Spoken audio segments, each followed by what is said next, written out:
So what's the implication then for jobs and job growth as a result of that? Well, what we saw with the initial lockdowns was a government-imposed recession, if you like. So we lost a lot of jobs in the short term, particularly part-time jobs in areas like tourism and hospitality. Obviously, the tourists weren't there, so the jobs weren't there.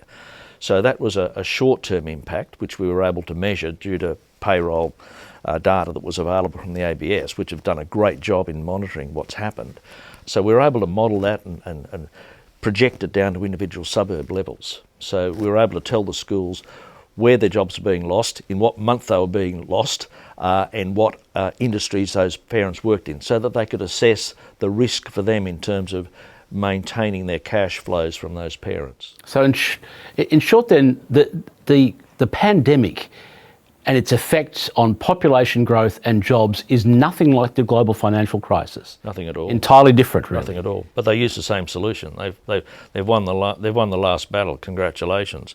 But what's happened is that because we haven't had the migrants coming in, they generated which generated jobs, a lot of jobs in terms of accommodation and food and that sort of thing, but also supplied a lot of jobs. What you've seen is a reduction of the economies, a contraction of the economies in those areas. So they're the ones that are doing it tough now. Paradoxically, it's making the data on unemployment rates, for example, look fantastic. But it's totally illusory. We've been getting advice on this from Saul Eslake, who's a respected Australian economist, to mentor what we've been doing. And he's the one who's sort of belled the cat on this initially. So yeah, everything looks great. The stimulus has been focused on a smaller section of population, and we're all feeling, pretty good about spending money. We, in fact, running out of options to spend it on.